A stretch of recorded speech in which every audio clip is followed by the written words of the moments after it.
This Film is Lit, the podcast where we finally settle the score on one simple question. Is the book really better than the movie? I'm Brian, and I have a film degree, so I watch the movie, but don't read the book. And I'm Katie.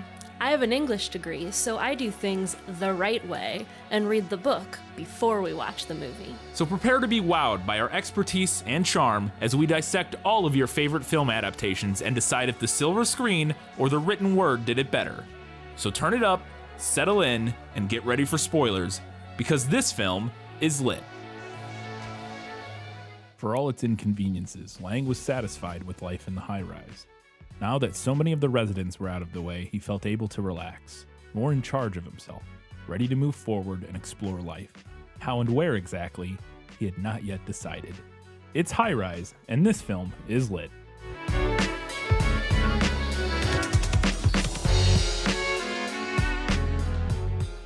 Hello and welcome back to This Film is Lit, the podcast where we talk about movies that are based on books. We know Guess Who this week, right? Mm-hmm. Okay, but we have every other one of our segments, quite a bit to get into. It's pretty dense subject matter this week, so we're going to jump right in with Let Me Sum Up. Let me explain. No, there is too much. Let me sum up. If you have not read or watched High Rise anytime recently, here is a brief summary of the film sourced from Wikipedia. In September 1975, Dr. Robert Laing lives in a ravaged high-rise tower block, killing a dog and spit roasting its leg. 3 months earlier, the 40-story tower on the outskirts of London, built by esteemed architect Anthony Royal, is the epitome of chic modern living. Wealthy residents live on the top floors and poor residents live below. With amenities including a pool, gym, spa, supermarket, and primary school, the occupants have little reason to leave the building beyond working hours and become increasingly isolated from the outside world. Laing, who moved on to the 25th floor after his sister dies, begins a sexual relationship with single mother Charlotte Melville and becomes a father figure to her son Toby. Laing also befriends documentary filmmaker Richard Wilder and his pregnant wife Helen, who live in a low-level apartment with their children. While Laing leads a physiology class in examining a severed head, a student named Monroe faints and is given a precautionary brain scan. The next day, Laing is taken to the 40th story penthouse to meet Royal, who invites him to a party thrown by his snobby wife Anne. The gathering turns out to be an 18th century costume party where Laing's everyday suit is ridiculed by Anne and the other guests, including Monroe, who also lives in the building. Humiliated, Laing is thrown out of the party and becomes trapped in an elevator during a power outage. Such outages are becoming common, along with water being shut off and the garbage chutes becoming blocked, to the annoyance of the residents. Royal tells Laing these are simply growing pains of a new building. Monroe's brain scans come back clean, but a vengeful Laing leads him to believe he has a brain tumor. Another power outage ignites a night of decadent partying throughout the high-rise, and a drunk Monroe commits suicide by jumping off the 39th floor. Suspicious that no police arrive to investigate, Wilder becomes intent on exposing the injustices within the high-rise. Law and order in the building disintegrate as violence and debauchery become commonplace, garbage piles up, food becomes scarce, and class warfare erupts between floors. Laing shows signs of mental disturbance, himself savagely beating a man, barricading himself in his apartment, and having sex with Helen. Wilder, having been beaten by upper floor residents, decides to kill Royal, believing him responsible for the chaos. It is implied that Royal has bribed authorities to ignore the disorder. Acquiring a gun from the Royal's former housekeeper, Wilder learns that Toby is Royal's illegitimate child. Breaking into Charlotte's apartment, Wilder tortures and rapes her for information on Royal. A television newsreader named Cosgrove, the only upper floor resident who still leaves for work, is killed by a gang of lower floor residents. Some upper floor residents butcher Anne's horse for meat and ask Laing to lobotomize Wilder as a dangerous agitator. After conducting a psychiatric examination, Laing refuses, stating that Wilder is possibly the sanest man in the building. Laing is nearly thrown off the tower, but Royal intervenes. He surmises to Laing that the failure of the high-rise may actually be a kind of success, a crucible for change that could lead residents to escape to a new life. Helen gives birth to her overdue baby. Wilder makes his way to the penthouse, and after a confrontation with Royal, shoots him dead. Wilder is then stabbed to death by Royal's women as Toby looks on through his kaleidoscope. Film ends as it began in the ravaged high-rise. Violence has abated somewhat since many residents are dead or have fled. Laing appears to have gone insane, speaking about himself and to others in the third person. He lies down with Charlotte, reflecting that what has happened will eventually occur in the second tower of the development. The film concludes with Toby listening to a radio broadcast of Margaret Thatcher declaring that where there is state capitalism, there can never be political freedom. End quote. And end of the movie. There you go. That's a brief summary if you didn't know what was going on. I say brief, it's the whole movie, but it is fairly brief. I have quite a few questions. We're going to get into them in Was That in the Book? Gaston, may I have my book, please? How can you read this? There's no pictures. Well, some people use their imagination. So the film opens up, as I read in the synopsis there, it kind of, after everything has gone to hell, Laing is living, surviving on his floor of the high rise, eating dogs, and generally not in the best of mental headspaces. And I wanted to know if the book opens similarly, where we're seeing after all the events of the events that we will come to see have transpired, and we're watching Laing survive by eating a dog. Yes, that is exactly how the book opens. Roast dog, sentence 1. All right. So you can imagine how I felt starting that book out. Yeah. In all seriousness, though, I thought that choosing to open in media res and then jump back was maybe one of the most effective things about the book. At its opening, the story gives you the impression that it's set in like a post-apocalyptic wasteland, like it's The Walking Dead or something, only to then pull that rug out from under you when you realize that Laing could literally just leave and there's absolutely no reason for him to be doing It's literally just this building. Yeah. Yeah. That is a fun kind of twist, because it does seem upon an initial the initial opening that yes, it is. And it seems like a very worldwide normal non-linear storytelling trick where you just open up and then you're like, oh, we're gonna jump back and we're gonna see how we got to this place. Right. And we do, but also there's the no added reason wrinkle. for this. Yes, with the added wrinkle that this is very silly. Yeah. I would say silly, but yeah, it's very avoidable. We then kind of move on and we're introduced to some more characters. We flash back 3 weeks before, I think 3 weeks or It was months? 3 months, I think. Or something like that. Before the cold open, and Laing is moving into the building. Robert Laing, played by Tom Hiddleston, moving into the building. He's a doctor, and he kind of gets acquainted with a bunch of his neighbors and the people that live around him. And one of the people he meets very early is Charlotte, who lives right above him, who's a single mother. And we're also introduced to Richard Wilder in this scene.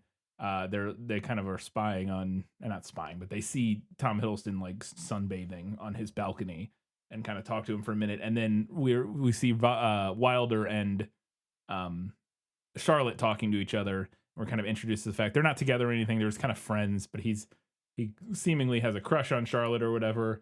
And he has this line that I needed to know if it came from the book, was that he says to her, "I should have married someone like you, stoic and perfectly breasted." And I had to know if that line came from the book, because it is such a quintessential mid-century male sci-fi author line. It is something that Philip K. Dick or apparently J.G. Ballard maybe or any of these guys from this era, exactly how they write about women. And I needed to know if it came from the book, because it cracked me up. I don't recall this line being from the book, and I don't have access to a digital copy to check, but I agree with your assessment. It's giving Philip K. Dick. It's giving what's his butt that wrote Fahrenheit 451. It's giving that guy. I can't think of his name right now. Vonnegut. No, that's Vonnegut. not Fahrenheit 451. Ray Bradbury. Bradbury. Fahrenheit 451. Yes. Bradbury. Yeah, it's giving all those guys. Yes, absolutely. So I kind of wanted to see, I assume now, based on the fact that the book opens very similarly, that Laing is our main character, but I was interested to know if it plays out similarly, where in the film we're kind of introduced to the world of this high rise through the eyes of Robert Laing. He's our protagonist, kind of, and is, again, the way we're introduced to this world. And I wanted to know if that's similar, if he's this new doctor who's moved into this building, who's getting a fresh start after his sister died. And so we get introduced to kind of the setting of our story through him. Mm-hmm. So the book jumps between 3 different characters. It's all told in third-person limited perspective, but we move between these 3 characters. Robert Laing is one of those characters, and he is the first one whose perspective we're in. So similar to the movie, we are introduced to the world through his eyes. The other 2 characters that we follow are Wilder and Royal.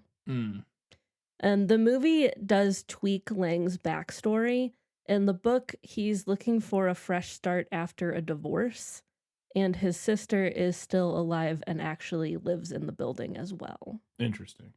Okay, I think there's actually a wrinkle in the movie that may be his story in the movie as well, and he's lying. Maybe. Because we'll get to it later. I have a question Yeah. about it.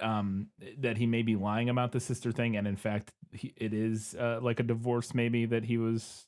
That's my. I have maybe that's what's going on. Again, I have a question about it later. We'll get to Yeah. it, but I think it's possible that the movie has a similar. But obviously, if that's the case, his sister doesn't live in the building, or at least there's no allusion to that No, at there's all. no in the film. indication of that in the film. But I think the fact that it's not his sister that he's upset over, but in fact, maybe a divorce might be what is actually going on. Maybe, but we'll see. So he then gets invited up to the top floor to meet Royal, who is the architect of the building and who lives in the building, played by Jeremy Irons in the film. And he goes up to the penthouse to meet him on the roof of the building. And it's this big, luscious like garden that they have on the roof where Royal and his wife live, Anne. There's this line that cracked me up that was in the trailer too, but it cracked me up in the movie where he gets up there and they're kind of talking about the building and stuff. And a horse walks through the background, like being led by somebody. And Laing says to Royal, who's not looking at it, is that a horse? And Royal says, probably. My wife rides. And I wanted to know if that specific line came from the book because I thought it was funny, just like the dismissive, like probably, I don't know, who cares. But also there's this dynamic that is set up between Royal and his wife that he's like a modernist. He's very into like, at least he's so espouses to be a modernist, who's very into he's like designing this building to be like the tech. future. Yes. The future of living in the world. He's a modernist or a futurist even to some extent. And in juxtaposition to that, his wife seems very enamored with things of the past. Like she likes riding horses and her garden is very kind of, there's like a old like house. There's like I have some notes about the garden. And obviously the costume party from the 18th century and stuff. And I wanted to know if that difference between them came from the book. So I would not really say that any of this is from the book. There's not a horse. There's no indication that Anne rides horses that I can recall. Okay. It is briefly mentioned in the book that Anne comes from like old money. So she may be a person who would ride maybe horses, that could be where the movie is drawing this like dynamic between the two of them from, but it's not explicitly shown to us in the book like it is in the movie. Okay. Well, jumping right off of that, he then gets, as I mentioned in the synopsis, Royal invites him to this party that his wife is throwing, like that night or the next day or whatever. And Robert, but he doesn't. He fails to mention that it's a costume party. And Robert shows up in just his normal suit, because this is the 70s and everybody is wearing suits and stuff or not everybody, but people of means basically are wearing suits and stuff all the time. And I wanted to know, but it turns out the party is like this 18th century costume party. They're all dressed like everyone is aristocrats very elaborately costumed. Yes. And I wanted to know if that party and the costume party came from the book, and if Robert gets kicked out because like he literally does not fit in with this aristocracy. Like he is, he's a doctor, he's a well-to-do man, but he's not. He's middle class. He's upper middle class. Upper middle say, class. but yeah, he's not a member of the 1%. Yeah, the 1%. So this costume party is not from the book. I had kind of mixed feelings about it. I thought it was a really fun metaphor, really fun visual. Also, the string quartet cover of ABBA was Chef's Kiss. Which we get twice. Yes. It plays again later. Yeah, it plays again later. A slightly different, or a different cover. version. Yeah, that's what like I mean. a different we had two version covers of of the same song. Same song. But I also thought it was like a wee bit on the nose. Yeah. Like just a wee bit on the nose. A little bit. I think it works, and it's definitely pulling from things. I think like the likes of like which I have not seen Eyes Wide Shut, but I think there's like famously like costume parties in that, which is like the rich elites do whatever. And obviously we're playing in a little bit. This whole movie plays with similar themes and stuff of Clockwork Orange, which is another movie I haven't seen, and they don't dress up, but they have like costumes and stuff that they wear. Clockwork Right. Orange is set in like a weird, like Right. pretend future. Yes, but don't they dress kind of not like this, but don't some people I've not seen the movie actually. So. It's been Yeah. like 15 years now since I've seen Anyways, it. but I think we're alluding to all of those things a little Yeah. bit with this kind of like, yeah. And then obviously the very literal metaphor of them being like this very, you know, hoity-toity aristocracy, Mhm. like they're again the top 1% or whatever. I don't disagree. That's a little on the nose, but it is a great cover of. It's funny because it was cracking me up. I was like, it felt like I was watching an episode of Bridgerton. Yeah, right. I was like, why do I know this song? And then I was like, oh, it's freaking ABBA. And I thought that was funny. Yeah. There is like a similar-ish scene from the book where Laing goes up to the rooftop to play squash with Royal. And then when he gets up there, there's a 1% cocktail party in full swing that he didn't know about. Yeah. And everyone at that party seems to get angry that he's there. And there's like this brief moment where he has the feeling that they're gonna like grab him and throw him off the building. Like he gets this vibe from these people. Right. And then Royal shows up and like Smooth things it's over. fine. Yeah. He does have to leave, but he doesn't get like thrown out like he does in the movie. Yeah. Okay. So speaking of squash, one of the next scenes that I wanted to ask a question about is we see like sometime after this party, Robert and Royal, I guess, have become friends. A lot of this movie, and we'll get into this a little bit. A lot of this movie, we just kind of like. It's hard to describe. To me, my note was that I feel like there's like a 3.5 hour version of this movie that got cut down to a 2-hour version of this movie because there's a lot of pieces missing, and I don't think necessarily. A lot of times I feel like some of the plot points, like narrative beats, we just kind of like jump from beat to beat without really much build up or sort of I agree. Explanation.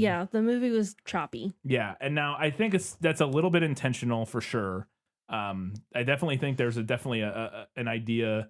One, I think the movie is like respecting the audience in the sense that like we don't need to see every little detail of the lead up and build up of their relationship and stuff like that. But also, I think some stuff maybe was just cut and whatever. I also think we're playing a little bit with the kind of chaotic way this all disintegrates. I think we're supposed to not really know how long this all takes place. I mean, we do have a time period for stuff. Like we get like some time cuts like 3 weeks later and stuff like that. But I do also think that parts of it are supposed to feel kind of fever dreamy and a little bit like it's not supposed to follow like a completely straightforward narrative through time, I think. Kind of. Point being, we jump and we're at the scene where Robert and Royal are playing squash together. They kind of start arguing as they're playing squash or they kind of get into like a discussion as they're playing squash, and then it comes out. And I don't remember exactly what happens, but Robert gets mad at him and kind of like bumps him, and he like hits the wall and like starts bleeding, and then he like insults Robert and basically like taunts him about the fact that how Robert is now sleeping with Charlotte and how Royal has previously, and like he's like I know, you know, he's just being a shithead about how he previously has had sex with Charlotte, and it's very it felt like it kind of came out of nowhere to me, this dynamic between them like very suddenly. It was like they seemed fine, and then all of a sudden they have this and we'll get into what I think. I mean, ultimately it's kind of within the whole, it's kind of almost like The Shining, I think, where this building is like revealing a little, actually, now I think about it. The building is evil. Yes, essentially the building is kind of evil and revealing like the worst nature of everybody, and it's kind of what the whole thing ends up being about. So I think that's kind of what we're supposed to get here. The fact that it doesn't really track that like they're at each other's throats so quickly in this scene, I think is kind of the point, that it is the circumstances and the system that they're living in that is like fracturing them, I think, is what's going on there. That being said, it kind of took me out of it a second. I was like, why are they okay? But did that scene came from the book where they're like playing squash, and then we find out that Royal has slept with Charlotte and he's like being mean to Robert about, like, does any of that come from the book? I don't recall this happening in the book. I did just listen to the audiobook for a couple chapters, so it's possible I missed it, but I really, really do not recall a scene like this in the book. And can we bring this up here? Yeah, or sure. I guess I was gonna say that I guess the scene makes more sense knowing that Royal fathered Charlotte's son. Yeah, so we find out eventually towards the end that Toby is the quote unquote bastard son of Royal and Charlotte. But I also I felt like the movie meant to or wanted to do something more with that thread that didn't pan out. I feel that way about a lot of threads in this movie, to Yeah, be fair. same. I feel like a lot of things kind of just get it's very much a vibes-based movie, I think, more so, and it didn't it felt like there were definitely some plot points that either got lost when the movie got cut down Mhm. or just they weren't that interested in following up on. Like, maybe, again, I don't think it's the point necessarily to kind of follow through all these threads, but it does end up making for a slightly unsatisfying viewing experience Yeah.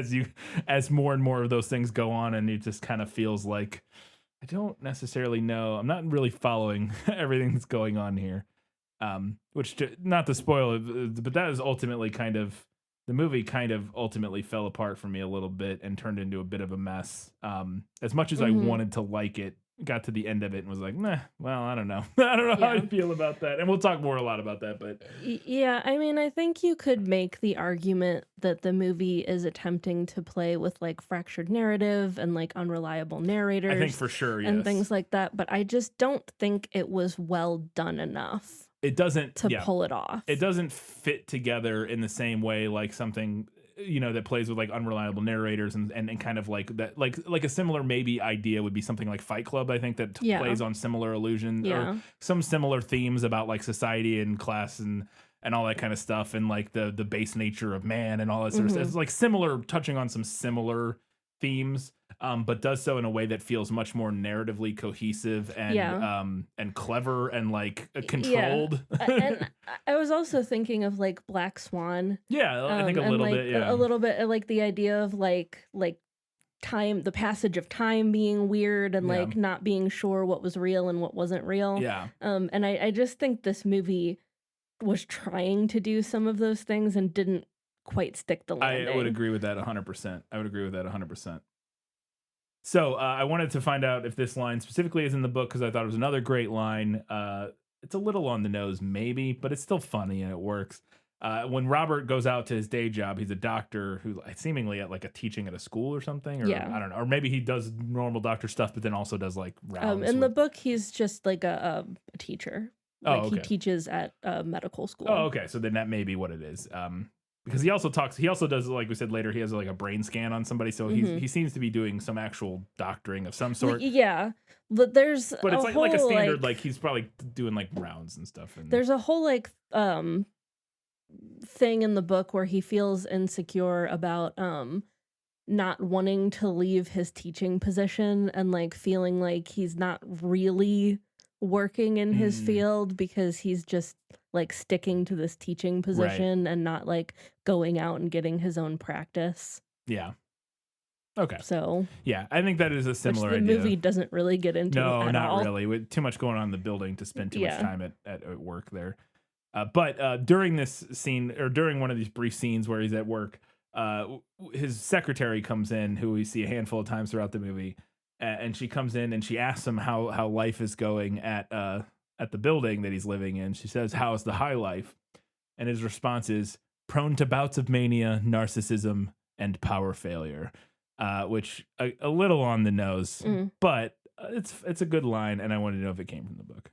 I don't believe it does. Okay. I don't recall that, and we never see him leave the building. Like, we never go with him outside of the building in the okay. book, so it could not have been an exchange with his secretary Right. It at would have his had to happen work. somewhere So yeah, else, it would have had to happen somewhere else. And if we never see him leave the office or leave the building, it would be tough to know where this would, yeah, who would ask a question Yeah. like this or whatever. So yeah, it does seem like.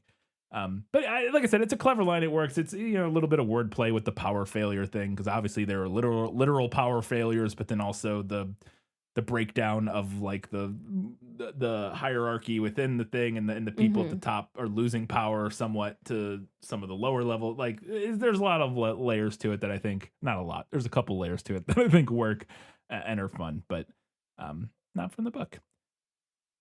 So speaking of the medical students, one of them is a guy named Monroe, who I mentioned in the summary, who is kind of like full of himself and cocky and like is kind of a shithead. And Laing at one point decides that he needs to put him in his place and make him kind of, give him a come to Jesus moment. So he lies to him and tells him he's dying of brain cancer. Not the greatest version of that you could do. And if you're gonna do that, you gotta undo that immediately. You can't do that, by the way. Horrible thing to do. But like, if at all you're gonna do that, like before he leaves your office, you have to be like, psych. Don't you feel like an idiot? You can't let him sit or mull on it for a whole day or whatever. Because he ultimately ends up jumping off the building and killing himself. And I wanted to know if any of that came from the book. So that character, that Monroe character, is not in the book at all. He's a movie fabrication. There is a character who was pushed off the building, who also lived, I think, in the one of the other penthouses or one of the very, very top floors, who was a jeweler, which we don't really interact with him a ton. And he dies fairly early. And we don't know, it's a little bit of like a mystery, like, oh, was he pushed? Did he jump? Was he just drunk and fell? And we never actually find out the answer. Is that the thing that spurs on, does that case similarly spur on Wilder in the same way that this version does in the movie? Yeah. Okay, that's interesting because there is a pretty big change there in the sense that in the movie we know he just jumped. Yes. Like we see, assuming what we're seeing is happening, it seems reasonable because again he thinks he has like a terminal brain cancer diagnosis, and he gets very drunk and just seemingly again we watch him jump off the building. But that does, like, no cops show up to investigate or anything like that, and that is what kind of one of the things that makes Wilder like become more and more paranoid what's going on here? And kind of become more and more obsessed with like figuring out what's going on and confronting the higher powers in the building. Yeah, no, it is a pretty big change. And like I mentioned earlier, it's mentioned, I think Laing does go to work one time near the beginning of the book, but we don't go with him. I'm pretty sure we'd never actually leave the building in the book's narrative, which I also think is an interesting change. Yeah, I think it works. Because in the movie, we do leave the building at least twice but I don't, with Laing. I will say from my memory, I don't know, like we see him walk out to his car and stuff, but I don't recall seeing him like driving or seeing maybe we see the exterior of the building he works in like once. But I feel like we only ever see like the interior of the office he works in and stuff. Yeah. To where to me it almost felt like it could have been in the building still. Yeah. Like I think he is leaving and going to work, but it is interesting. But so moving on from there, we mentioned earlier in the thing that Toby is the son of Charlotte, who's the woman that Robert starts having an affair with, not an affair, I guess, but having a relationship. A dalliance. A relationship with. And he kind of becomes a little bit of a father figure to Toby briefly. That also kind of gets dropped in the movie eventually. Yeah. I think intentionally. I think it's part of the thing is that as everything starts to deteriorate, he and Robert, gives in to his more base primal whatever kind of urges and stuff. Part of that is it deteriorates his relationship with Toby. Blah blah blah. But in this one of these earlier scenes where he's talking to Toby, there's this great exchange they have where they're sitting at the table and Toby just says to him point blank, in a way that kids are wont to do, he says, "Why don't you have a wife?" And Robert responds by saying, "Why don't you have a father?" to this like 6-year-old kid. And it's just, he's so mean to him and it's so funny. And he immediately apologizes like he realizes that was out of line. But I thought it was very funny and I wanted to know if that exchange came from the book. It does not. Charlotte does have a young son in the book, but we only see him once or twice at the beginning before he basically vanishes from the narrative. Okay. And he doesn't even have a name in the book. So yeah. I will say, so I was thinking more about this scene, and I was thinking on it, and I do think what this scene is doing, because it was so funny and seemed so strange that he was just so mean to this kid. I think part of what we're doing here, similar to the squash scene where they start going at each other, is that this is another moment before things really deteriorate to show that he's starting to break a little bit and that the building is having an effect on his psyche and he's becoming meaner. He's becoming, crueler, whatever. He's becoming more it is, you know, it is reverting him to this more primal, awful version of himself, which is kind of ultimately what this whole story, I think, ends up being about, to some extent, a la Lord of the Flies or Yeah, whatever. I think it's about a lot of It's about a lot of it's things. about a lot of things at and the same time. It's about a lot of things and not a lot of things, like without being really about any. Not that it's not really about anything. It's one of the kind of like 2001 in a way where it's like it's touching on a lot of ideas, but it doesn't really make anything its central. Yes. I don't think there's anything that's like this is clearly a story about this. Yeah. It's like this is touching I on I lots kind of of. felt the same way about the book,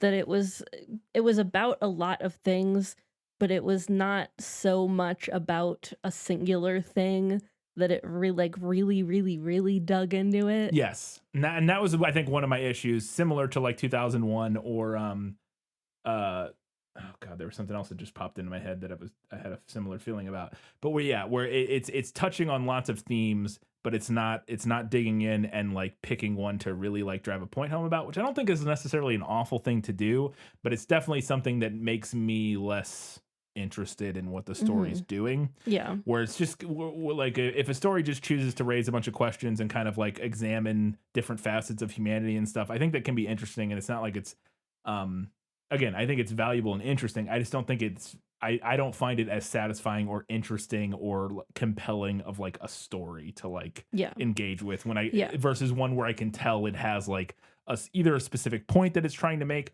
or even if it's a specific topic, even if it's not making a point necessarily, if it's exploring a specific thing very deeply, like it's going very hard into like a very specific thing and kind of raising questions about, kind of like, I guess Black Swan does that a little bit, where I don't think Black Swan has like a super overt like point necessarily. Yeah. Like it's not like beating you over the head with like a message necessarily, but it is examining like a very specific thing. And like whereas this branches into kind of so many different places that it felt like it gets a little muddled. Right. And, I said that I felt kind of similarly about the book. The book does sink its teeth more into like those questions and issues than the movie does, but it also has a similar kind of like scattered focus, in my opinion. Yeah. But one of the themes it does kind of reach into, obviously, and I think the trailer tried to push this more than the movie ultimately ends up doing, in my opinion, is class. And one of the lines that I wanted to ask about that kind of touches on that is there's this things have devolved a little bit. We've kind of had people starting throwing these like all night parties and stuff, and we're hanging out with the upper crusty people who are all like sitting around like hungover in their penthouse or whatever.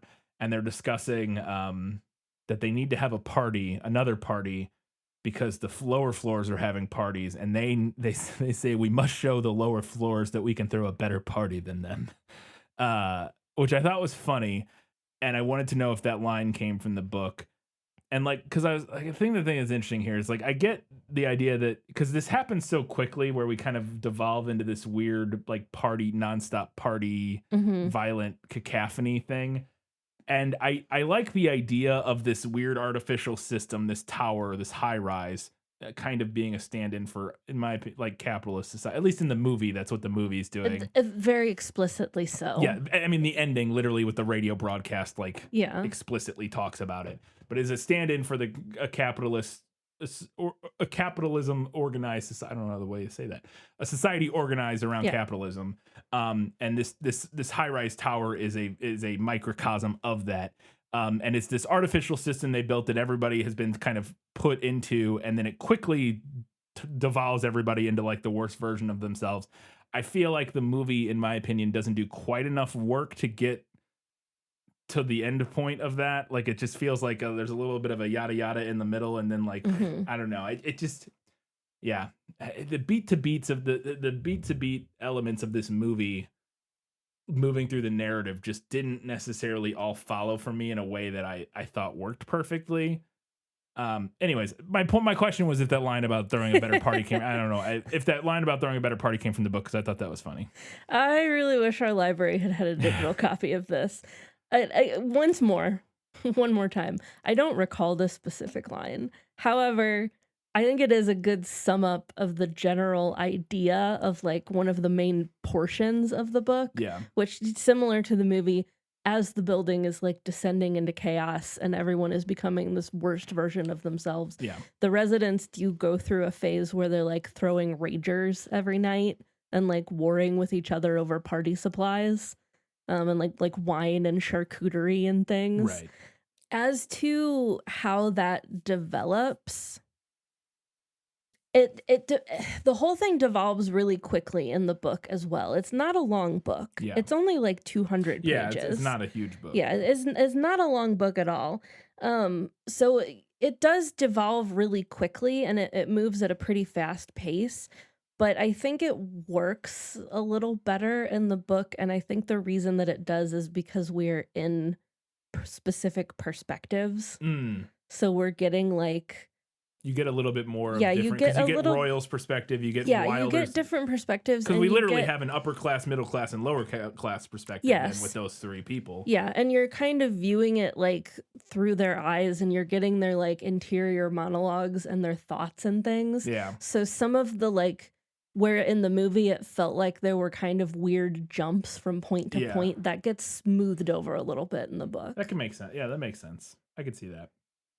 So now, as things devolve even more, Laing is starting to lose it now. He decides he needs to paint his entire apartment the perfect shade of gray for some reason. Yeah. Why not? I guess, and again, I don't feel like the movie explored that enough. It felt a little bit like that kind of came out of nowhere and was like this. Like I don't like there was no build up for that. Yeah. Like so all of a sudden he decides he needs to paint his apartment this certain color. And I was like, I felt like there wasn't We any see him setup at for like that, really. at the beginning, Yeah, like they're- swatching a couple paint Right. samples. But I felt like it didn't come back to that. Like Yeah. I felt like Well, there should have been another don't- beat in Yes, between. because we don't come back to that until he's like beating a man to get the bucket of paint and then like frantically Slathering it all over slathering paint himself and the all walls. over his already gray apartment. Yeah, which again is the point. Like, Yeah, I know it's the yes, point. but it did feel like it was missing like a plot point in there somewhere Right. to kind of get us to that moment where Well, he's. we missed the remind. Yes, we set up yeah. and we paid off. Yeah. We didn't remind. Yeah, I would agree with that. And then it is,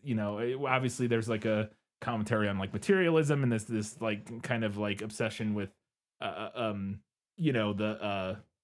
the facade basically of what he's presenting, and like you said, it's from one shade of gray to basically the Yeah. same slightly I different mean, shade he's of gray. painting concrete. Exactly. And like the futility of all that, and that this like Yeah. putting, there's a saying, putting paint on I guess lipstick on a horse. It's not the right thing. I think it's lipstick on a pig. Pig, but that's not the same thing. But No. he's basically, gilding the lily or whatever, and then but like the opposite of gilding the lily, I guess would be the Yeah. idea. Like, graying the concrete. But like, there's this like kind of dramatic irony or like this deep irony to his obsession with painting his walls that are already gray a different shade of gray, and that this is all futile and pointless, and that this all manufactured like artificial environment they're in is all, again, to me this whole story is kind of deeply nihilistic in a way. Yes. A little bit. I don't want to say completely, but it's fairly nihilistic, and I think that's part of the reason I didn't super connect with it either, because I'm not a particularly nihilistic person. Anyways, during that, Helen shows up, who he has not really talked to, is Elizabeth Moss's character, who we've met a handful of times. Yeah. Wilder's wife. Yes. Very heavily pregnant. She's very pregnant, and she has been pregnant. She's like overdue, but she shows up and they just have sex. Yeah. Did that happen in the book? It does not. Okay, I was trying to figure out like what this was about, because again, this is not a thing that's really set up at all in any particular way. My thought was that maybe this is a kind of an idea of like maybe the life he could have had, because she's pregnant and with kids, and like she has kids and she is pregnant in this scene, and so like maybe there's this idea that in another life, in another version, he could have been happy being like part of a family or something. I don't know. Yeah, I was trying to maybe. figure out like what this scene really like is there for. Or like like what it's doing, because that's the other thing about this movie is to me this movie came across as sort of very literary. Like a lot of the scenes that happen are not really set up or paid off in a way, and it reminded me of being in high school and reading like a piece of great fiction that you've been told is great fiction, and then you're like told what different scenes mean by your Yeah. teacher or whatever. and you're like, but like, like I was specifically thinking of the scene of like in Grapes of Wrath, like the turtle Yeah. or something, where it's like you're kind of seeing these things that like, and it was interesting because normally I'm actually pretty good at like figuring out like what these different elements, or at least trying to get across Yeah. thematically. Like that's a big part of what we talk about on the show, and so it's something we focus on a lot and kind of try to explore and kind of think about. But in this one, I was having trouble. Like, what are these? And it took me back to the headspace of being in high school and just being like, I'm sure this means something, but I feel like I'm too dumb to know what. No, I felt the same way a lot of the time reading the book, which was interesting because I have 2 English degrees and I've been doing this for a while. And I feel like I've gotten a lot better at it through doing this podcast. I'm way better now than I was 5 years ago. And this one, like there was a lot of stuff, like the frustrating part of it to me was that a lot of times I understood what the symbolism meant, but I did not know what I was supposed to get from it. Yeah, I think the frustrating thing. I think there's also elements of that too, that sometimes it's like very clear, like, okay, well, this is clearly this. Yeah. But like, what are you telling me? But like, what am I supposed to be getting from that, as opposed to just like understanding that this is what the symbolism is? Yeah. You know what I mean? Because like, there's definitely some stuff later, and I had a note about it, like with Toby, I think there's some very specific kind of symbolism and stuff going on with his storyline and elements of what he does later, and we'll get to that before too long here. But at the same time, I was like, but I don't know what I'm supposed to get out from that potential metaphor / allegory, or what, you know what I mean? Like I was like, I don't know what I'm supposed to do with that necessarily, and I don't think that's necessarily I don't think that's like a horrible thing. I think it's fine to kind of leave you with stuff to just kind of ponder on and try to figure out what you think it's supposed to mean or whatever. Because sometimes it's, movies can lean too hard the other direction, but it just, I don't know. It didn't fall into place for me like I kind of expected it to. I really did expect to like really like this movie and enjoy like the kind of, I was expecting it to be very symbolic, very thematic, very metaphorical, allegorical, whatever. I was actually going in expecting that, and I like movies that do stuff like that a lot usually. But this one, it just didn't really, the pieces didn't fit together for me entirely. Like elements did here and there, but I was left with a lot of pieces that didn't fit into my puzzle. Like I put together like half my puzzle, and then I was like, well, I got all these other pieces that I'm not really sure what to do with. And it just kind of like, all right, well, I guess I got these pieces now. I don't know. Couple more questions here that I wanted to get to. Things have completely devolved now. Royal's living in the roof with like a harem. This is never really explained or explored in the movie, which I thought was interesting. But like him and his wife Anne have entered into this very strange kind of polyamorous thing. Maybe, I don't know. Well, the whole thing is like a debaucherous, like everybody's just having sex with everybody or whatever. But at one point, there's this scene where Royal has sex with the actress Julie or whatever her name is. I don't remember Juliet, what her name maybe is. Julianne. I can't remember. Who's like this famous actress. Yeah, she's like famous actress and in this she world. is up in the penthouse with them as part of this 1%. And there's a scene where him and Anne don't have sex anymore. There's like a recurring thing that they're like, they kind of hate each other basically. But they still stay together, obviously, for appearances and other whatever, convenience and that sort of thing, and for the money and blah blah blah. But there's like some pretty good recurring jokes about how they aren't physically intimate or don't really even like each other anymore. But he has sex with the actress, and Anne like watches, and I wanted to know if that scene came from the book, because also this is almost a lost in adaptation. If it's in the book, what did you get? Like, what am I supposed to be getting from the scene? What is it supposed to mean?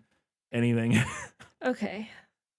I was Sorry. scrolling through my other notes real quick because I had another thing in another section that I realized needed to be by this question.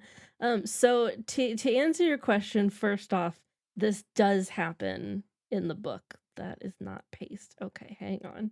This does happen in the book. It happens as he is building. This is the start of his quote unquote harem, which I have some thoughts about in a minute. I'm not sure that's really what it is. I also don't know if that's what it is, but it's kind of what it vaguely looked like in the movie, because again, the movie doesn't really explore it at all. Which I have some thoughts about.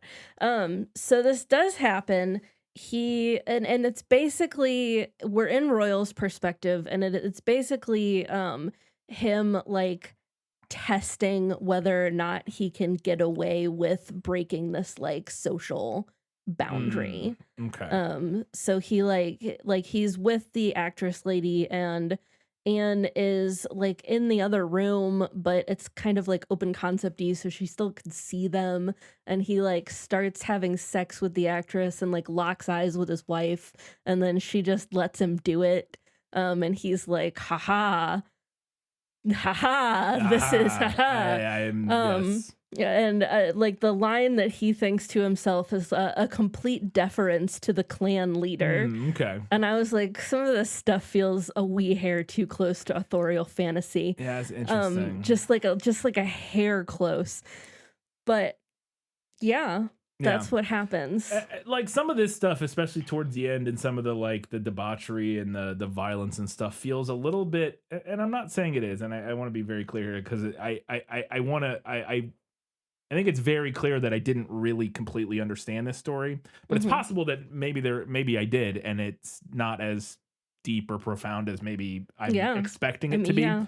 But I do think part of this does feel a little bit like an author kind of playing with taboos and like exploring social norms and like breaking social norms and kind of making the reader / viewer uncomfortable or whatever without much of like an actual goal.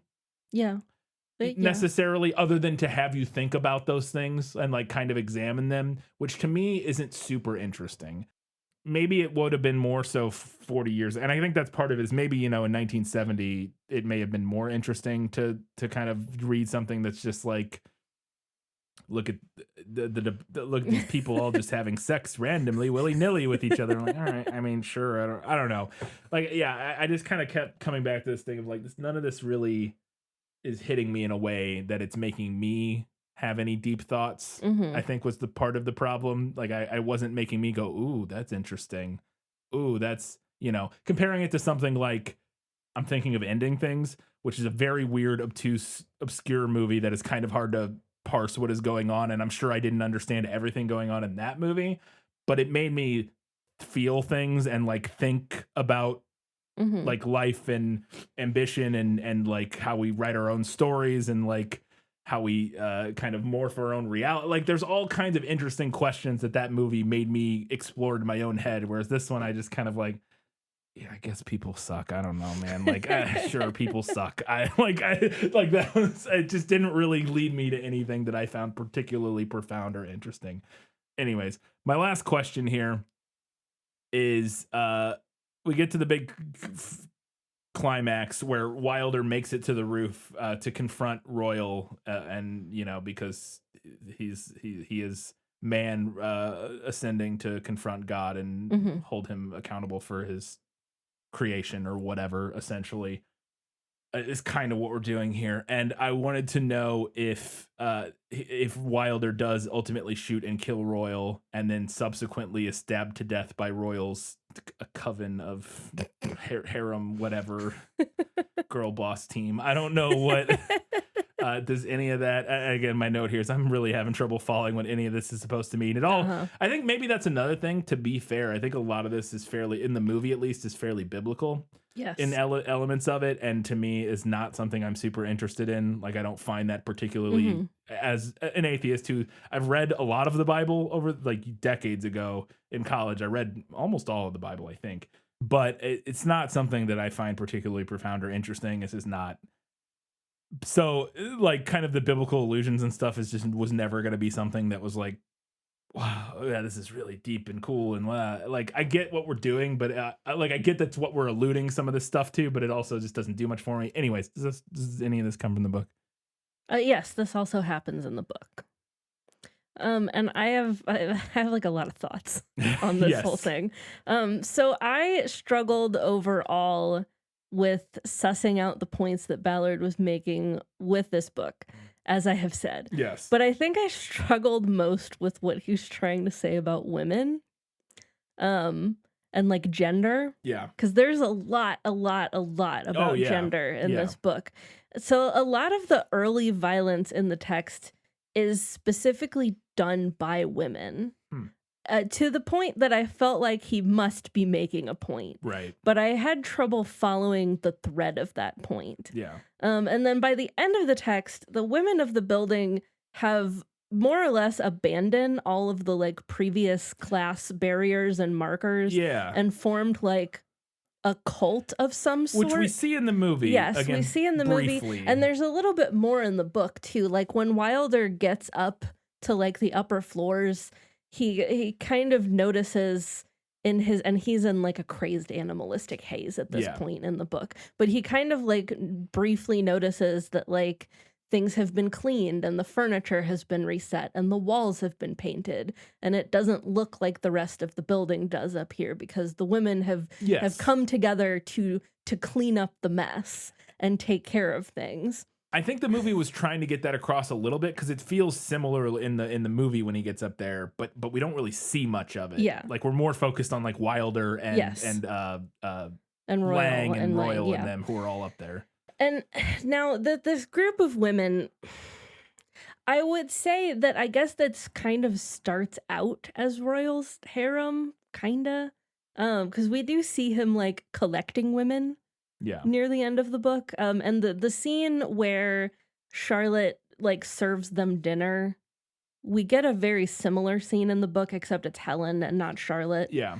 But then at the end, I did not at all get the vibe that they murder Wilder because he murdered Royal. In the book. In the book, yeah. Like it does not feel like an act of revenge or like justice even. But possibly just because he was there. Yeah. Because he was in their space. Because he's a man. I'm not really sure. Yeah. And then the interesting thing to more biblical allusions for you. So we're in Wilder's perspective during this part. And shortly before he's killed, he refers in his head to his wife, Judith. Not his wife's name, but I assume a reference to the biblical Judith who beheaded Holofernes. Okay. Again, I recognize the symbolism, not 100% sure what exactly I meant to take away from it. Who is Holofernes? So in the book of Judith, bear with me, Bible people. In the book of Judith, I believe the story is that the Israelites are beset by the Assyrians, and vaguely correct. can't defeat them on the field of battle. Okay. And Judith is like, you guys are being cowardly or whatever. So she and her handmaiden go into the Assyrian camp to like the head general, Holofernes, which I hope I'm saying correctly. Looks right. Sounds right based on what I'm reading. And basically like get in good with him and promise to like feed him information. And then when he gets comfortable around them and falls asleep, they chop his head off. Right. Yeah, so I definitely think it's an allusion to that for sure. For sure.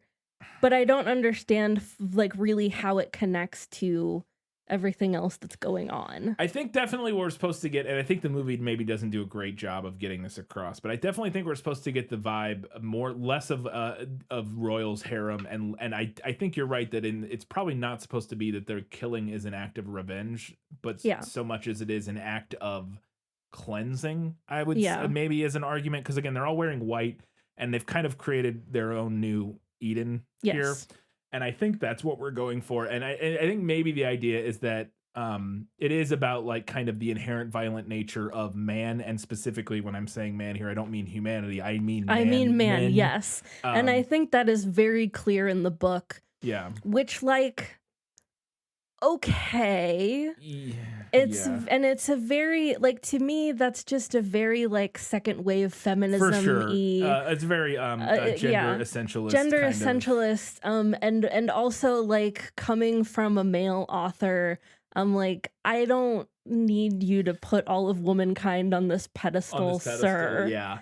Yeah, because I do think that is what's going on. Yeah, because I think you can definitely read that thing where they kill, even though it does feel in the movie more like revenge or justice. I think you could also just read it as, because I think you could almost read it as Royal, as them. They almost like let him kill Royal, and then they kill him not as revenge or as justice, but because he's this trespasser slash as a cleansing. I think as more so than anything else. To kind of maintain their new Eden that they've created. But it does, I'm a little bit lost in if that's kind of what we're going for here, is like this sort of essentialist peaceful cooperative nature of woman or whatever, and how they would rise from the ashes. It's the Jurassic Park thing. Woman inherits the earth. Woman inherits the earth. But I do think if that's the case, it's a little, I don't necessarily follow from there how we get to the ending where Charlotte, who was part of that new enclave of women, is now sleeping with Robert. Right. No, and that's not what happens in the book. And that doesn't make any sense. Because that's where I feel like I'm losing maybe like what the point was, because Robert doesn't seem to be fit in with this new Eden they've created. Like he's also kind of violent and weird and like awful in his own way. Like he's not as bad as the other guys are, like, but he is bad. But Robert represents the docile middle class. Yeah. Who's unwilling to rock the boat. Yeah. Yeah, I don't know. It's interesting.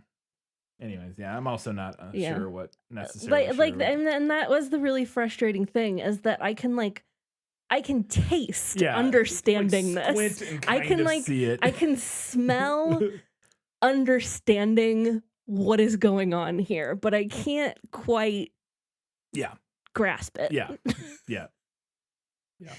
A couple lines from the book that I really liked, though, from this scene.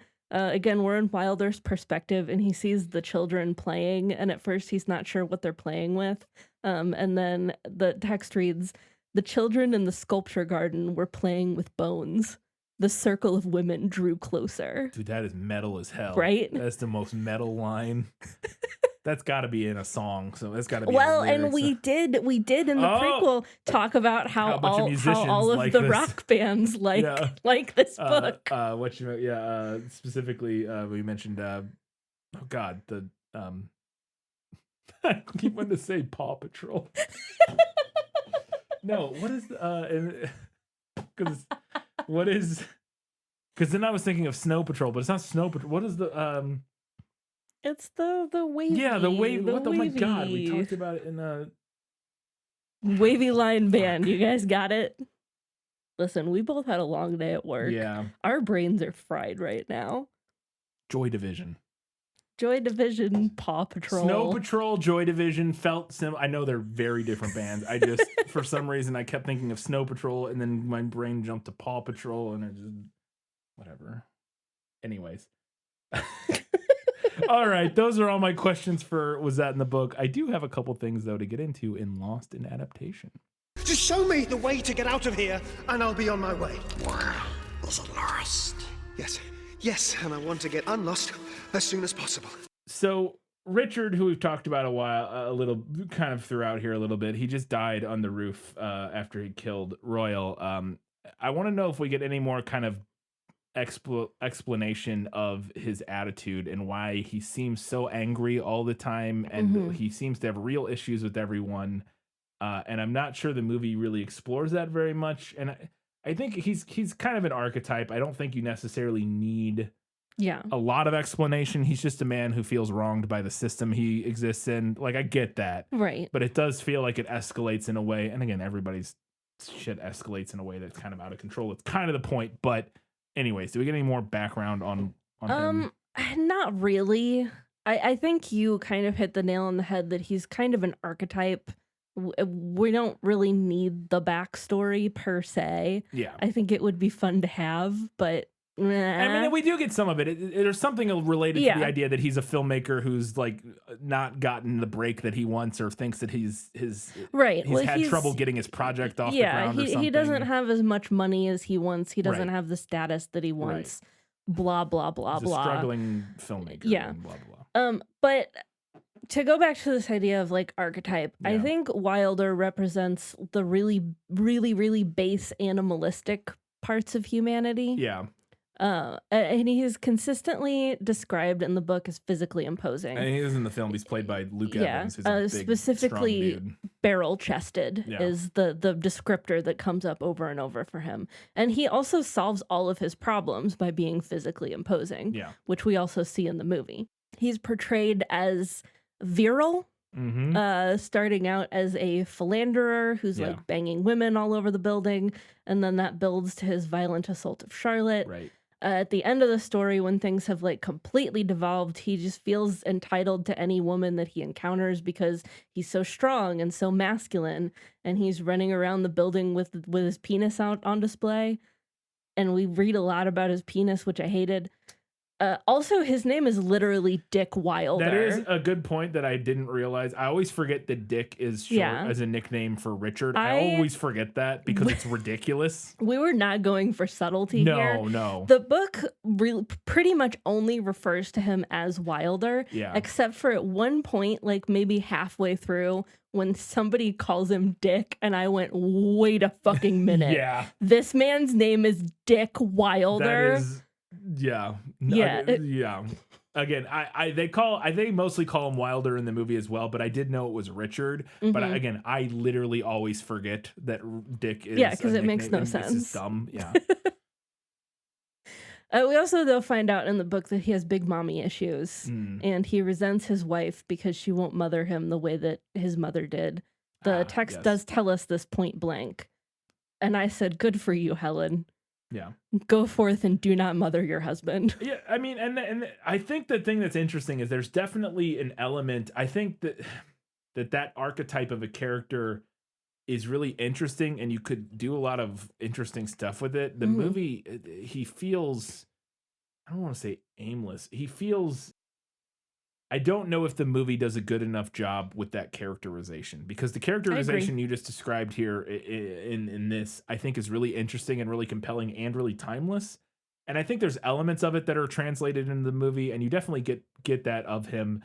He has these, he's angry at the world, he's angry at the system. He feels, the line I said earlier about I should have married a woman like you, stoic and perfectly breasted or whatever. Like he's kind of crude and this he and that. he feels entitled, and he's angry that he doesn't have the things he feels entitled to. Which is a timeless and timely character to explore. That is like the archetypal. He is, he's fucking Andrew Tate or whatever. Like that is that character. That is that person. They exist all over the internet, and they're the fucking worst. And in the real world, obviously. But it is. I don't know if the movie does enough with that to like make it a salient analysis of that type of person. I think, to go back to a point that I made earlier, I think we're losing something here by not having the inner monologues. Yeah, I can see that for sure. As unpleasant as it was being in Dick Wilder's head, yeah, I think we are losing some of that characterization by not being in his head. Yeah. There's a little moment I had a question about where at one point Charlotte is in Robert's apartment, and he has never unpacked, which is, again, another thing. But he's never unpacked. All his stuff's still in boxes everywhere. But he has pinned a picture of what he says is his sister on the wall that has died. And at one point, Charlotte's walking around, and she sees the photo, and she says, like, oh, who's this? Is this your sister? And he kind of answers awkwardly, and she goes, oh, okay, sure. And she, like, pulls it off the wall and just, like, casually tosses it onto the floor. And it's a very strange interaction. And I wanted to know, I was like, wait, what is going on? Like, why would she just throw it on the floor? And I want to know if that was in the book and if you had any explanation outside of that. This does not happen in the book. So not sure how much help I can be from that perspective. I read this as like kind of a further instance of the idea that all of them are just kind of callous and casually cruel and selfish. Okay. I could see that. To me, as I thought more about it, this got back to the thing I was thinking. I was mentioned earlier about how maybe the movie is in fact doing the plot line where it's not where it is actually an he's divorced or whatever. Yeah, or maybe his wife died. Or maybe his wife died, but or is divorced or whatever. I would say more divorced. I would lean towards divorced, and he's just telling people he has a sister that's dead to get like sympathy or whatever, because he would rather have that sympathy than to have like the pity or I rather have mean, it. yeah, I mean, divorce is still a little taboo at this point, right? Yeah. Well, and yeah, I think maybe he just yeah, it's taboo, but also I think like there's a difference between maybe the divorce thing. The person like pities you. There's the taboo nature, but also it's kind of like a pitying thing. Like, oh, Right. this poor guy got divorced or whatever. Or maybe they think he sucks because he got divorced, or you know what I mean? Yeah. Whereas a dead sister is like a thing he can tell people where he just gets sympathy as opposed to Right. any sort Like of judgment pity or or whatever. judgment. Yeah. So I was thinking that. So maybe that is what's going on. And maybe the idea here is that Charlotte sees through that and Yeah. realizes, and like, or either she sees through it or she just doesn't believe him and thinks it is. And like, she's like, I think maybe it's the fact that she doesn't actually believe him and that instead thinks that this is like an old fling or something. And so because she's kind of blinded by jealousy, because we're at a point where everybody's kind of starting to become worse and worse and worse and devolve more and more into their worst instincts, she doesn't believe him. She's jealous. She's whatever, because they're in a relationship kind of.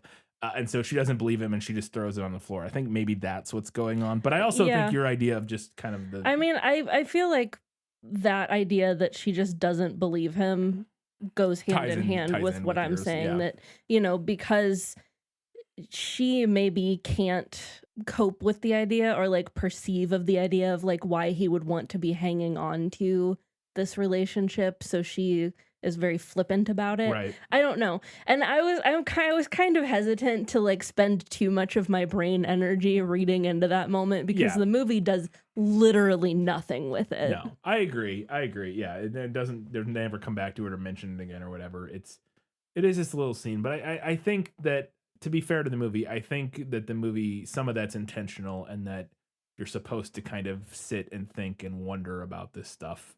I think a little bit. Anyways, my last I have two more brief questions. Well, one pretty long one and then a brief question. First, is it ever addressed why the people don't just leave? You mentioned this earlier.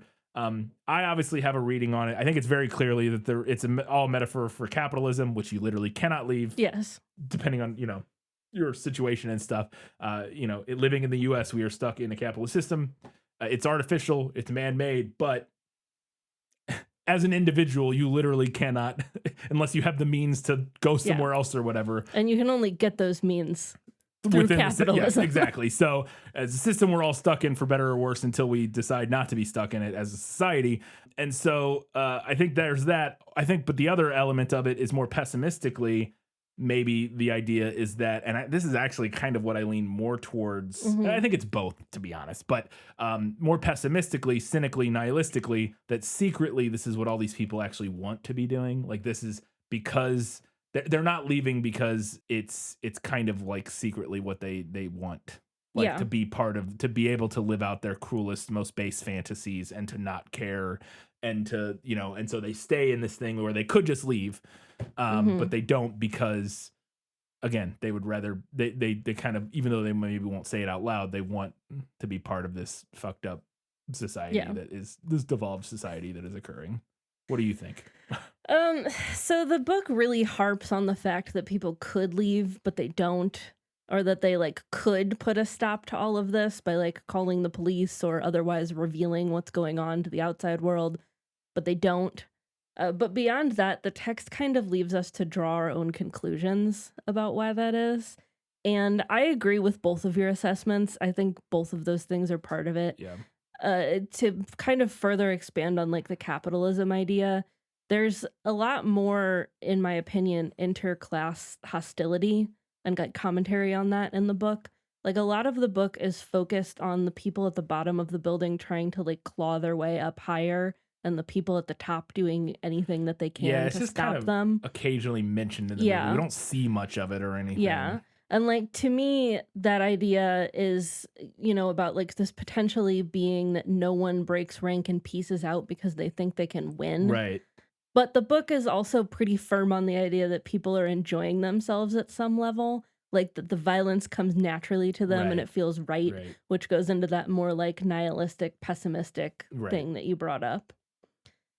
Honestly, though, the weirder thing to me is that no one seems to notice that the outside of the building and the parking lot look like a literal war zone. Yeah.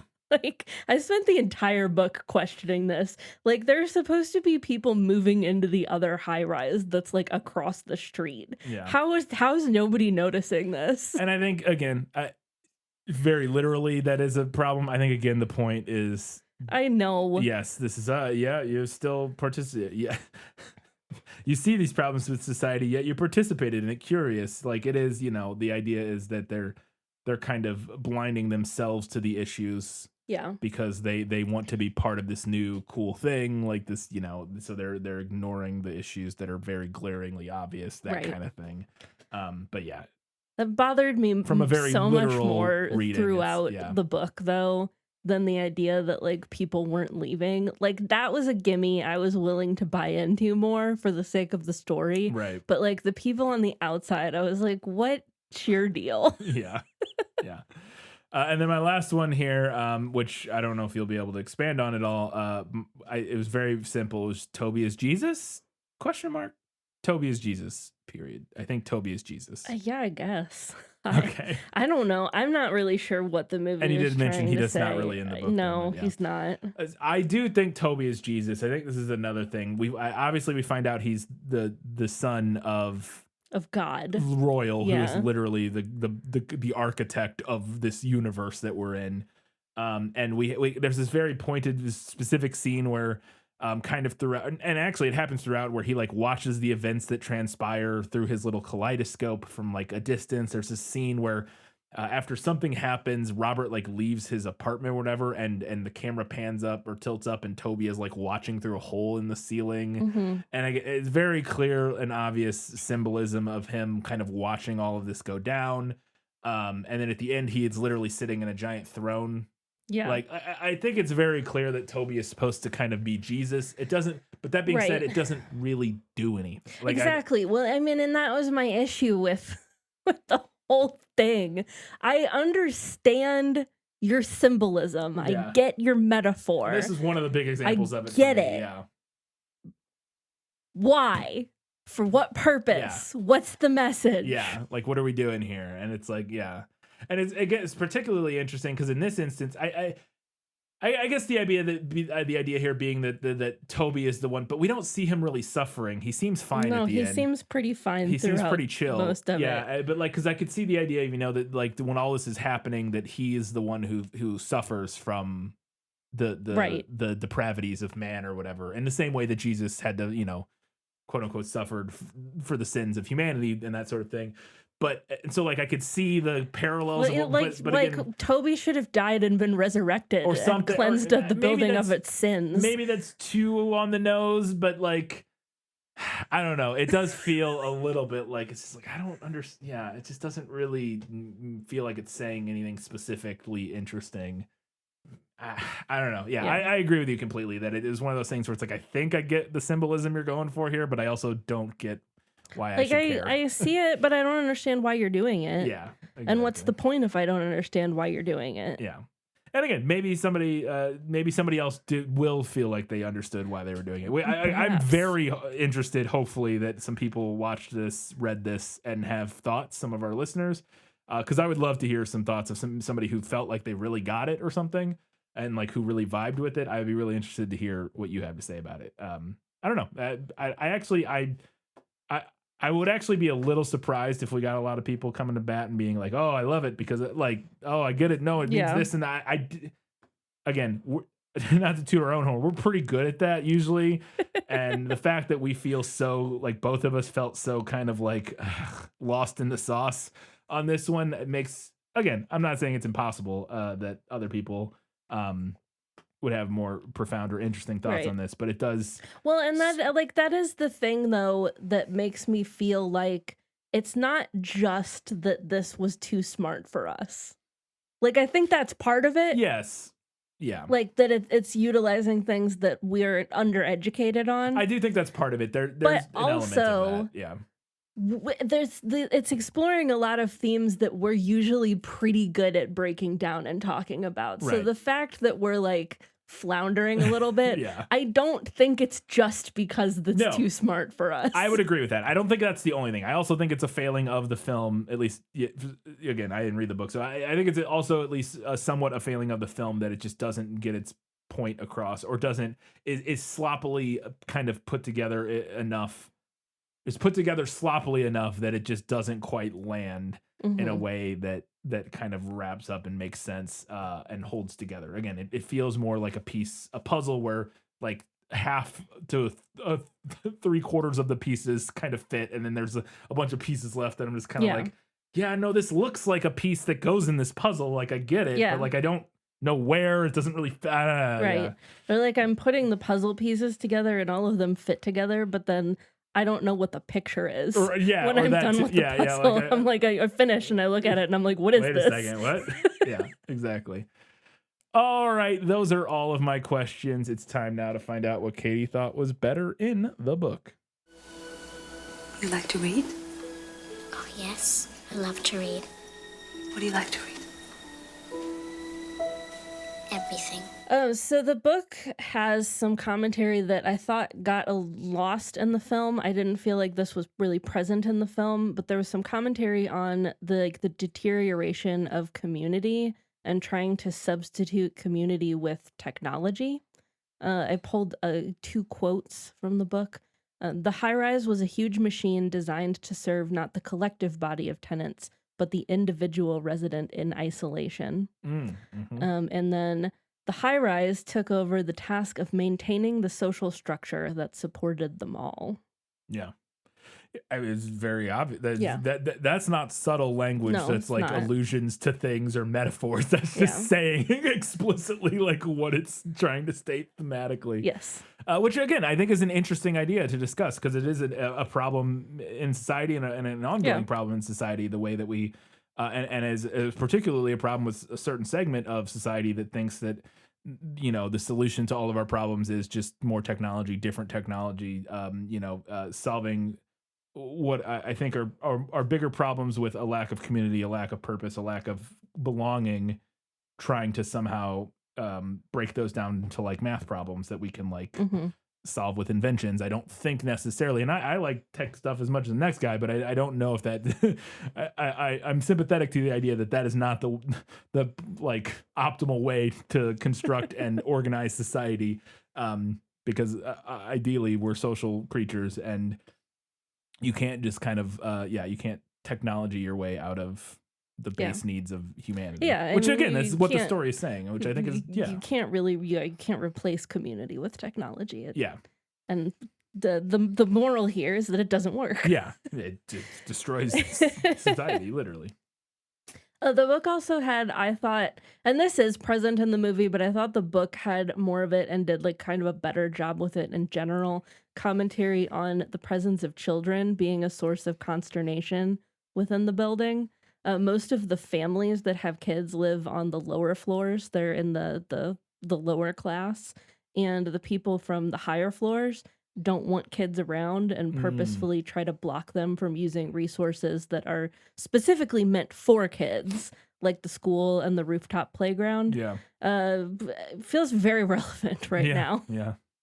All of the stuff in the movie with Monroe and like the brain tumor I mentioned was not in the book, and I'm counting this as better in the book because I didn't feel like the movie did much with it. It felt like just a kind of an odd way. I think all it ends up doing in the movie is it's another way to show us that Laing is being corrupted by the building and by this system that he's a part of, and then giving that kind of combining 2 disparate plot points from the book of the guy who mysteriously falls off the building, combining that with something with Laing, like finding a way to combine that element to Lang's like kind of character development and character or development, I guess, or not devolvement, whatever. Yeah, I think it doesn't make no sense, but again, you're right in the sense that the movie doesn't really do a lot with it. He just kills himself. It just kind of happens. Yeah. And we don't really ever go back to it or comment on it.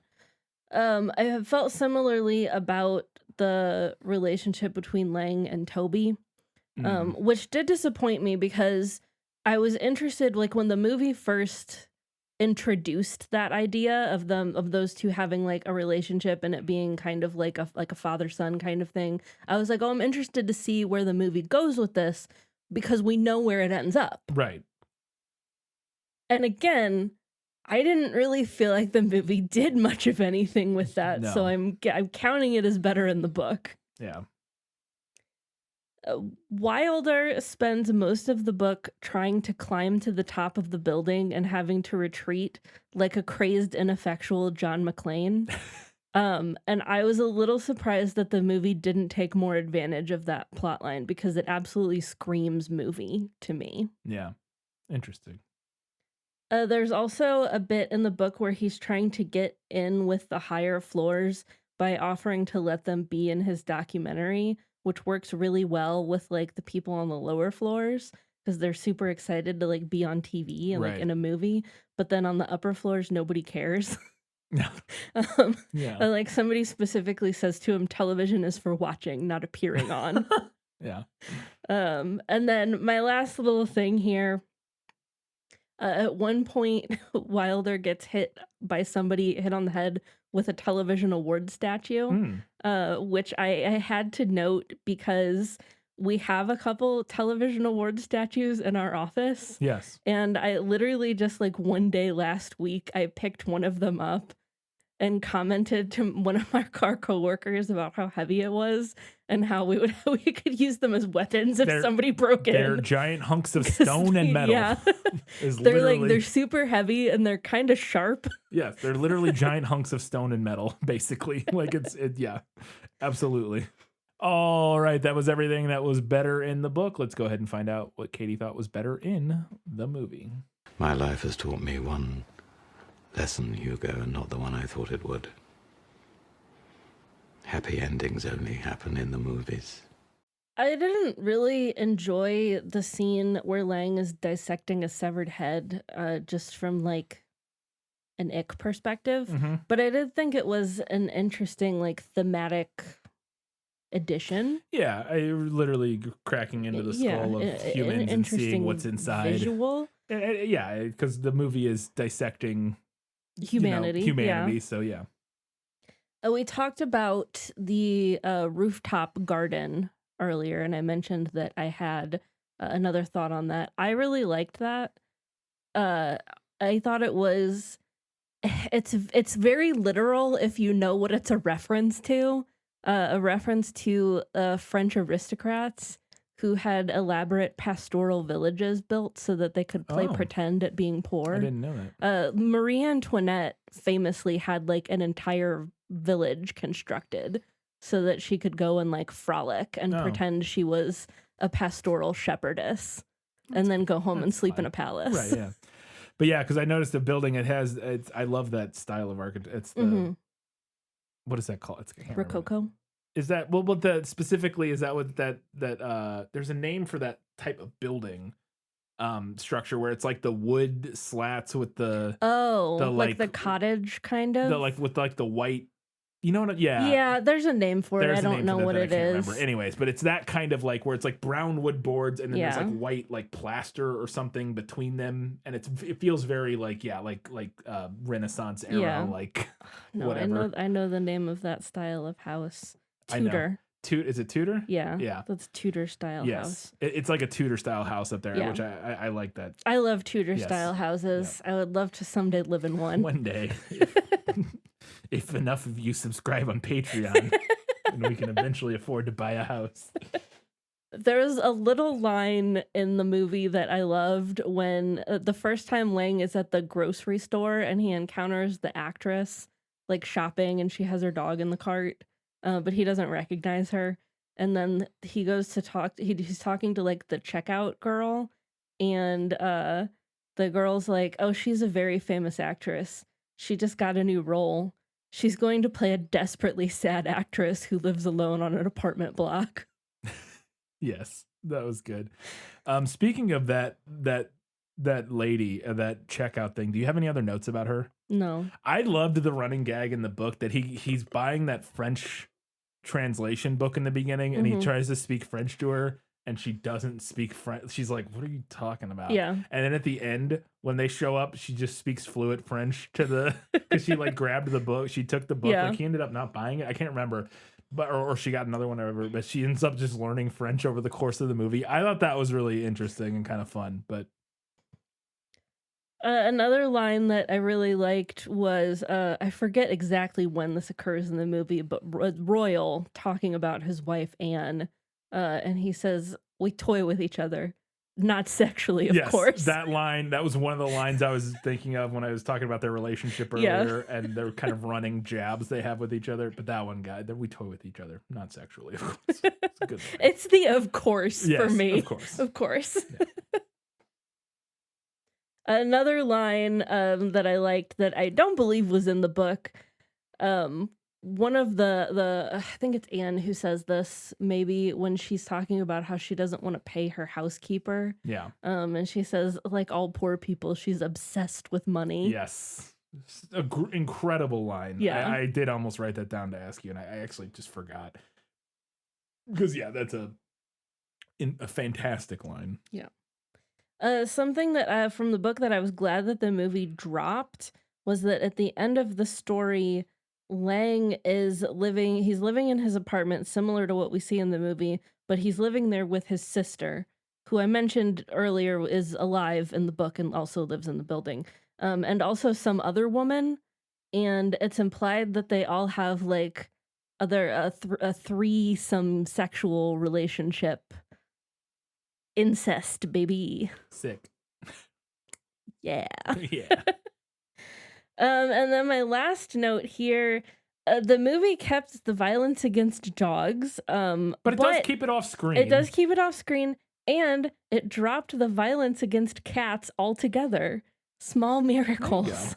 Yeah, I was worried because, I knew there was some, you had said that there were some dogs that get killed, and I was worried over the course of the movie that we were going to like see it more. Yeah. And I was appreciative that the movie does not, everything happens. I mean, it's alluded to, and you see the aftermath sometimes, but not even in a gruesome way. Like the most gruesome one is the leg on the spit, but it's so comical that it.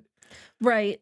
And like, and none of it really looks real. That's what I mean. Like the part with the dog's leg on the spit is like, okay, like it's like a comedy beat to where it's like it doesn't. Yeah, it's like a visual gag. Yeah, where it doesn't really come across as that like traumatizing or whatever. And like there's a moment where somebody attacks a dog and you hear it like yelp, but again it's off camera. Honestly, the worst part's when Royal finds it and it's like it's like even then the dog doesn't seem like, and we know it's alive later because that's the dog. Right. That's the dog that Robert eats eventually, I believe. But anyways, yeah, it wasn't as bad as I was anticipating, which was nice. All right, we're gonna go ahead and get into a list of things that Katie thought the movie nailed. As I expected, practically perfect in every way. All right, a little list of details and things that we have not talked about yet. The orthodontist, the first character that we see Laing interact with at the very beginning of the movie is also a psychopath that mutilates corpses. Oh yeah, he's the guy that he's like messing with the news guy's body or whatever. Yeah. The bottle of champagne from a higher up apartment that shatters on Lang's balcony. It doesn't come from Charlotte's apartment in the book, but that is like kind of it's what he thinks of as the inciting incident to everything is the bottle of champagne. And it kind of is in the movie as well. Yeah. It's like right at the beginning when she knocks it off, and then that's how they like meet. Yeah. Yeah. All of the raucous parties. Charlotte has a line when, like, the first time she's hooking up with Laing, she says, "I really only want to talk about myself." Yes. Which is from the book, and Laing likes that because he doesn't really want to have like a deep relationship with anyone. Power outages starting on the lower floors. Wilder has affairs with women all over the building. A thing that Royal says about his wife Anne, she feels a constant need to reestablish herself. There is a kids party where the adults are like encouraging them to throw things off of the balcony onto the cars. Yeah. Conflict between families with kids and people without kids, and then even more specifically than that, people with dogs but no kids. Yeah. Somebody drowns a dog in the pool, probably Wilder. I felt like the movie seemed to confirm that more than the book I don't did, know if I would say maybe. confirm. The movie suggests that it was Yeah. Wilder, but we never see it. We see him like floating in the pool, and we see the dog in the pool, but they're not like near each other. And then we cut later, and the dog's dead. Well, we and- see there's a quick cutscene of like somebody holding the dog underwater. Oh, is there? Yeah. Oh, I missed that completely. Yeah. I saw somebody push the dog into the pool. Yeah, we see the but I dog get pushed into the didn't pool. see somebody holding the dog And underwater. I felt like because there's a scene in the book like a little ways after the dog drowns where Wilder is thinking about drowning the dog, but it's not clear. Like it's very ambiguous if he's like thinking about it because he actually did it or if he's like fantasizing that he did it. Yeah. And I felt like maybe the movie confirmed that like a wee bit more than I think the I would book agree. did. I think there's also a line later in the movie where Laing says something to him about the dog, Yeah. and it kind of confirms that he probably did it, but it's never like concrete. At least from my Yeah. memory, it's never like super concretely confirmed, but it's very much the implication. Wilder does start to he decides to make a documentary about the building. Mm-hmm. Trash and like junk and refuse are like piling up everywhere. Some of the residents do attack Royal's dog. Yep. The scene where Charlotte comes into her apartment and right before Wilder rapes her, like specifically when he's in there like screaming and grunting Yeah. into a tape recorder. Yeah. That's from the book.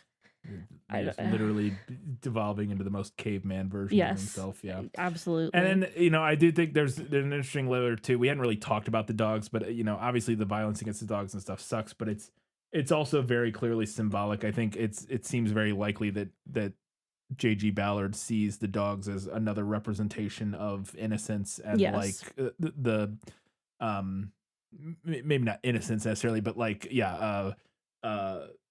I guess innocence juxtaposed to humanity's cruelty or whatever, Right. where the dogs are the victims of humanity's cruelty. And like, cause there's a shot in the movie of Royal laying in bed, and there's like, this is after his dog gets attacked. I think we see towards the end of the movie, he's laying in bed and there's like 4 dogs like laying on him. Yeah. Like, he has a bunch of dogs.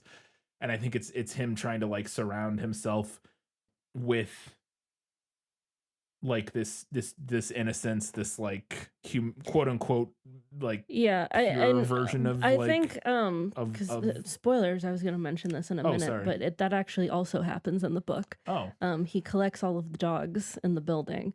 And the read that I got on it from the book more so than like innocence is like loyalty. oh okay, interesting. Yeah, I could see that. Yeah.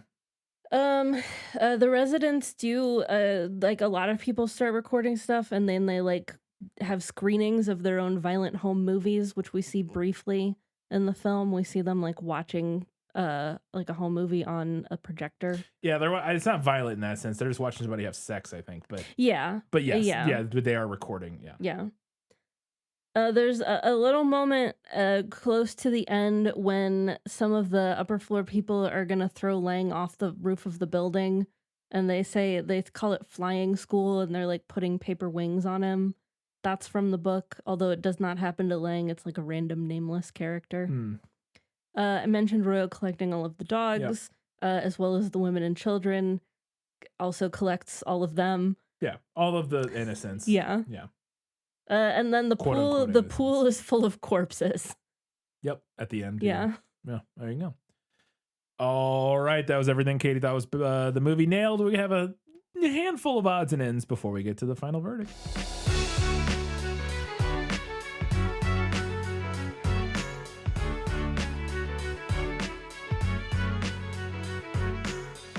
I don't know why, but for some reason I wasn't expecting the movie to still be set in the 70s. I wasn't either until I watched the trailer, and then I was like, thought oh, it was gonna be like in like a modern- 2015 yeah. for some reason. Yeah, no. But on that note, I thought the set design in the movie was fantastic. Like I Mm-hmm. really dug the aesthetic, and I thought they did a really good job, which I think works for the purpose of the movie, kind of thematically, of making the building feel like a place you might kind of want to live. Like, Yeah.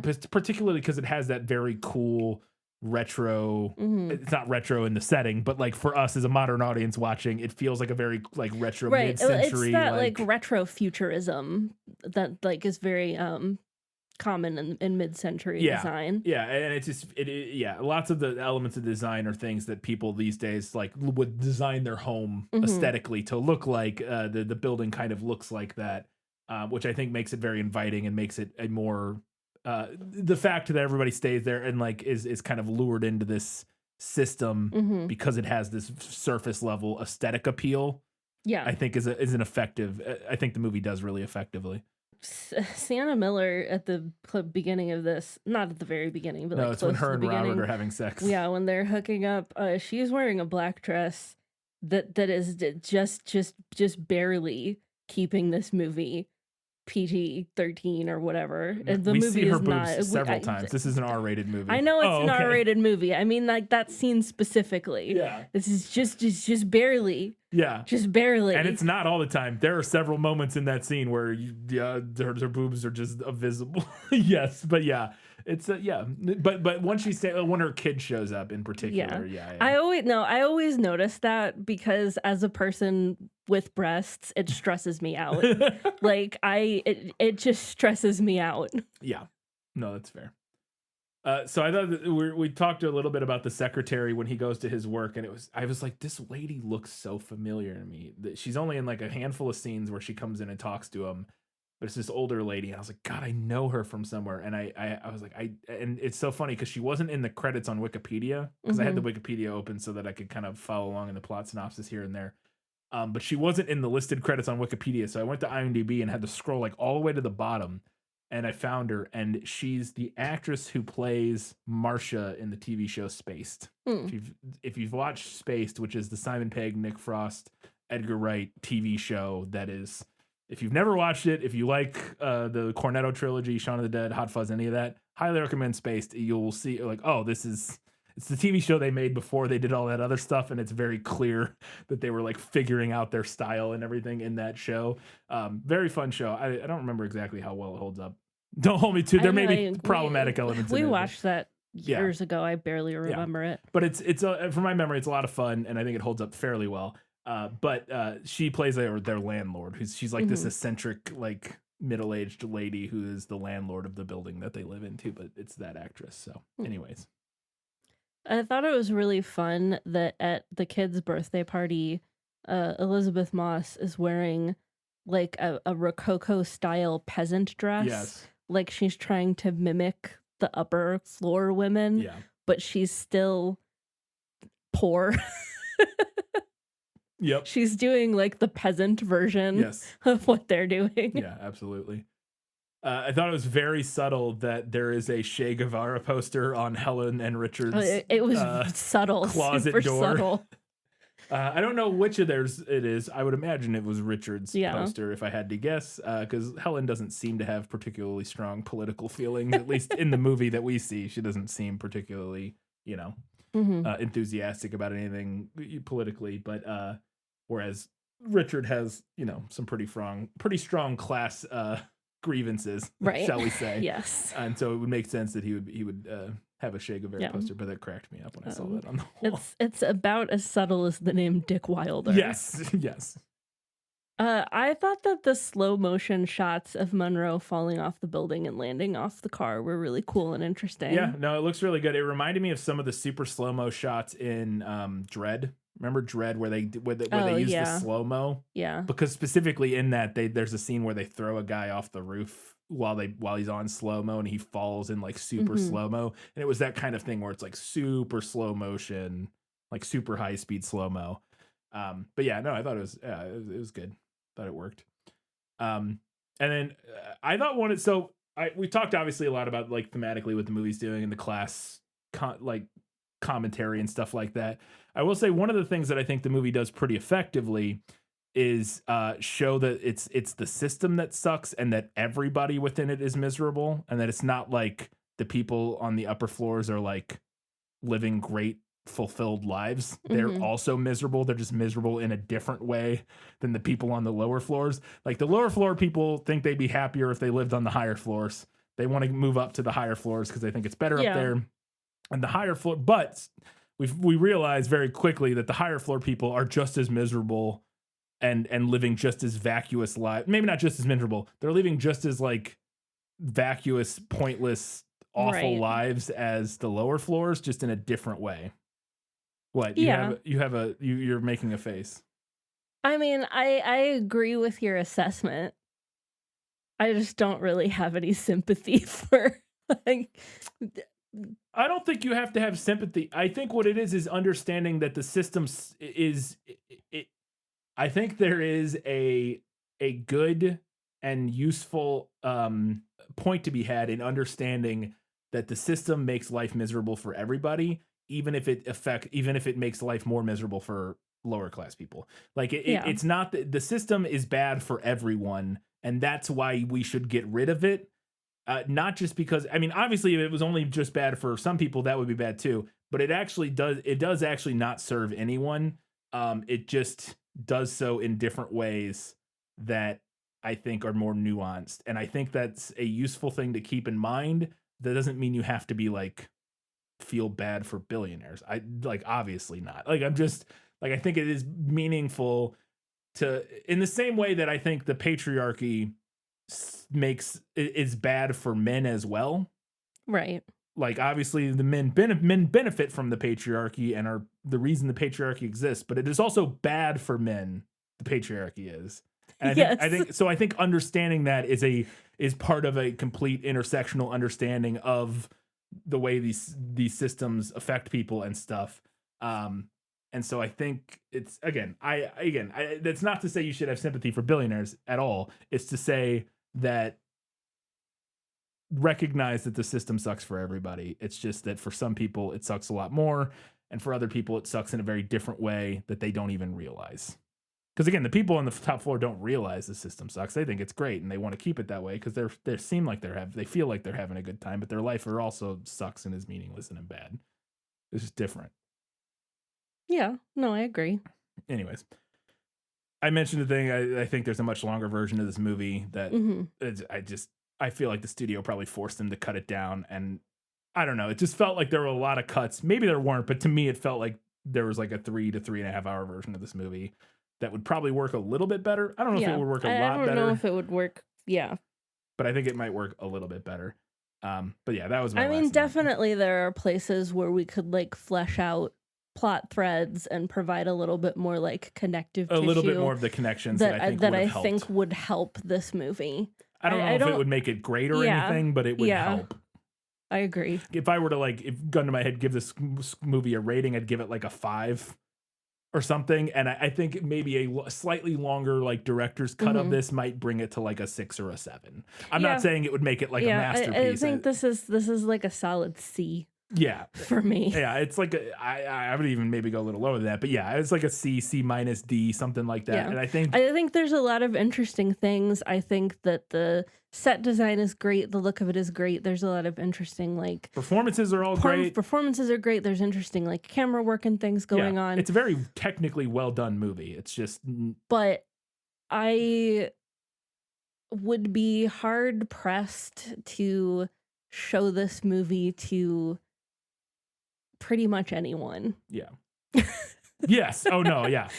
Yeah. And just to get back on a little bit, we had this joke, or we were talking about this the other day.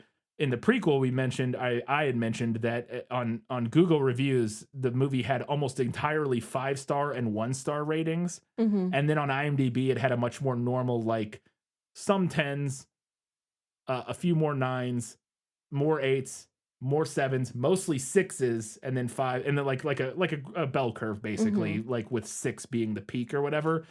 And I thought it was funny because I was thinking I was going to agree more with the Google reviews and like be like, oh, this is a 5-star movie, and all the 1-star people just like didn't get it. But I completely agree more with the IMDb reviews that like, yeah, no, this is like a mediocre movie. Like it's not like some brilliant masterpiece that most people didn't understand. I don't think. I think it's mostly just kind of a mess.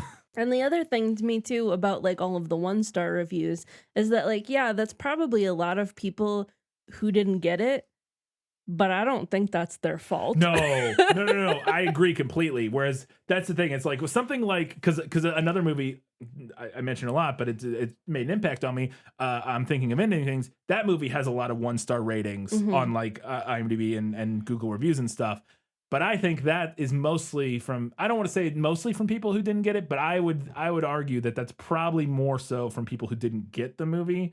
Whereas this one feels to me more like it's people like, if you didn't get it or didn't get the movie, and I think that's kind of on them. Because I think I'm thinking of anything. I think that movie totally like works completely. Like I think it tracks, it makes sense. It's weird and confusing and esoteric, but I think it like works and makes sense. Whereas this movie I don't think does, and I think you're right that it's people who gave it like 1 star because like, what the fuck, that made no sense.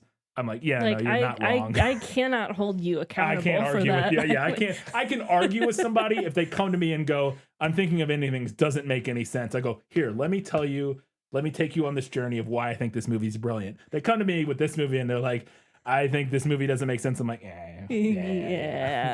You're not like, you're sure. Yeah, you're not really wrong. Like, I don't, yeah. All right, before we wrap up, we wanted to remind you can do us a giant favor by heading over to Facebook, Twitter, Instagram, Goodreads, Threads, any of those places. Give us a like, a follow, a subscribe, whatever you need to do so you see our posts. We would love to hear what you have to say about High Rise. Maybe we didn't get it. Maybe we're really dumb. Tell us how dumb we are in the comments about how we messed it up and missed the point of this movie so crazily that it's you can't, you're just angrily typing already. I want those comments. We'll see. But also, if you want to help us out, you can head over to Apple Podcasts, Spotify, wherever, YouTube, wherever you listen to our show. Drop us a little 5-star rating, write us a nice review. We would appreciate that. And like I said, also you can now follow us and listen to us on YouTube. If YouTube is your preferred podcast platform for whatever reason, we are on there. Every episode gets uploaded. The whole back catalog's on there. You can listen to us on YouTube. Just make sure you subscribe if you're going to do that. Finally, if you want to support us even more, you can support us at patreon.com/thisfilmislit. You can get us a few bucks a month. $2, you get access to early access and all that kind of stuff. $5, you get bonus content every month. We put out a bonus episode. We did 2 right back to back to get ahead of things. We were behind schedule and then we got ahead of schedule. So we had 2 bonus episodes within like a week of each other. But we just did, what was the one before?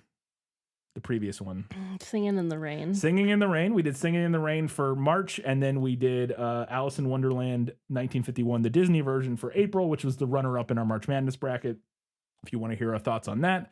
And finally, at the $15 a month level on Patreon, you get access to priority recommendations. If you have something you'd really like for us to talk about, you support us for $15 a month, you send in that recommendation, and we will do it, even if eventually you have to leave, which is what happened in this instance. This was a request from Jeff Niederhofer, who is a longtime patron. Yes. Yeah. And that's a part of the reason that we were willing to go ahead and do this one that he still had on the docket. Yes, he was a patron for a $15 patron for quite a long time and just dropped off not too long ago, and we wanted to honor that continuum. Yes. So, yeah. All right, Katie, it's time for the final verdict. Sentence fast, verdict after. That's stupid. Okay, so obviously this is a book with a lot to say. I didn't even touch on a fraction of what this book could potentially be saying with its myriad themes, metaphors, and motifs. And part of the reason for that is that I don't feel entirely confident in my assessment and understanding of those things. Now, you mentioned earlier that you felt like the movie was too smart for you. We talked about that. But for the movie specifically, I don't think that's necessarily the case, or at least not all of it. I think the movie is just kind of a mess. It seems clear to me that either the writers struggled with adapting the source material, or the original version got hacked to bits in the edit, or a little of both. I'm inclined to think both, personally. Yeah. For the book's part, I think it's definitely utilizing concepts that I'm undereducated on, causing some of the commentary to be lost on me. But I also don't think that's the full picture. This book was published in 1975, during a time of tremendous social change and upheaval, and almost a decade and a half before I was born. I could be better educated about social issues in the 70s for sure, but I think there's also a nuance to that I'd probably never be able to fully parse. And I think that blocked me from understanding at least some of what was going on here. As I said, this is obviously a book with a lot to say. I don't know what all of it was, and I don't think the movie did either. I think the movie choked on the sheer volume of what this book had to say. I didn't particularly enjoy the book, and I can promise that I'll never revisit it. But in laying out the book and the movie side by side, it's pretty clear that one of them is better crafted than the other. And for that reason, I'm giving this one to the book. All right, Katie, what's next? Up next, we are talking about Big Fish, a novel by Daniel Wallace and the 2003 film. This is going to be interesting. This is a movie I've always heard about. I've not seen Big Fish, and we'll talk about this more in the prequel, but it's a movie I've always heard about and heard people talk about and about how emotionally affecting it is for some people. And so I'm very excited to eventually get to it or to watch it. Yep. Yeah. I have not seen it since it was in theaters. Oh, wow. And I remember liking it. But it also was emotionally affected me for very personal reasons, which I'll talk about in the prequel. There you go. So that's a fun tease. Come back in 1 week's time. We're previewing Big Fish and seeing what you all lovely people had to say about High Rise. Until that time, guys, gals, non-binary pals, and everybody else. Keep reading books. Keep watching movies. And keep being awesome.